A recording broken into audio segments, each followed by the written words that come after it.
लोकमुक्ति संगठन बामरा ब्लॉक स्तरीय कमिटी बैठक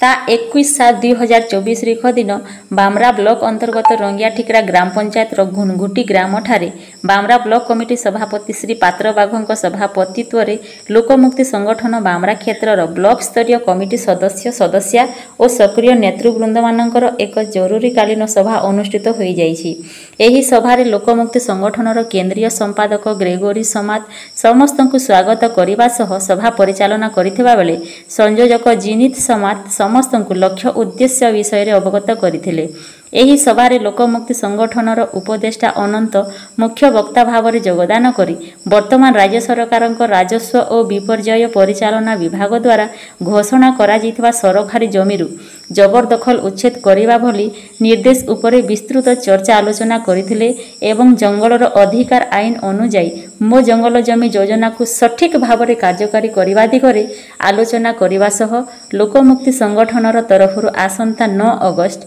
विश्व आदिवासी दिवस उपलक्षे जन आंदोलन मानक राष्ट्रीय समन्वय NAPM तरफरु रायगड़ा ठारे आयोजन हेबाकु थिबा राज्य स्तरीय आदिवासी समावेशरे योगदान करिबा विषय आलोचना करिथिले। उक्त सभारे आसंता 30 जुलाई 2024 दिन राज्य सरकार द्वारा सरकारी जमीरु जबरदखल उच्छेद करने जिलापाल मानकु दिया जाइथिबा आदेश प्रत्याहार करने एवं गरीब भूमिहीन परिवार को भू संस्कार आईन अनुଯାयी दखल जमीरे पट्टा प्रदान करने दाबी नहीं बामरा पर्तु विभाग डाक बंगला ठारू तहसील कार्यालय बामरा पर्यंत एक शोभा यात्रा बाहरी मान्यवर तहसीलदार बामरा जरिया मान्यवर मुख्यमंत्री ओडिशा को एक स्मारक पत्र प्रदान करने सर्वसम्मति निष्पत्ति ग्रहण करा जाइछि। अन्य वक्ता मानक मध्य मुख्य संयोजक उमाकांत नायक लोकमुक्ति संगठनर केंद्रीय कमिटी सभापति तथा गोविंदपुर सरपंच विमल लाकरा वरिष्ठ सदस्य रवींद्र नायक उमलान टपनो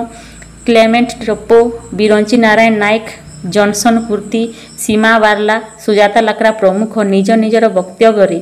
जल जमी जंगल को बंचाइबा पई समस्त को संगठित होई एहार सुरक्षा पाइथिबा आईन योजना मानकरे सठिक कार्यकारिता दिगरे उपयुक्त पदक्षेप ग्रहण करिबा पई उद्बोधन देइथिले। एही सभारे बामरा ब्लॉक रु शताधिक सदस्य सदस्या माने योगदान करिबा सह एही रैली कार्यक्रम को सफल करिबा पई संकल्प करिसंती।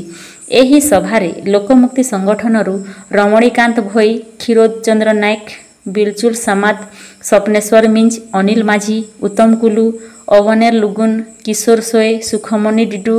विश्वास खाखा मेरी केरकेटा अश्रिता भेंगरा प्रमुख समेत अन्य सक्रिय नेतृवृंद माने योगदान करी निज निजर मतामत प्रदान करने सह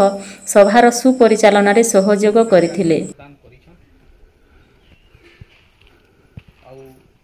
निश्चित भावे हमर कार्यक्रम सफल हेबा एटा आशा लागुछि।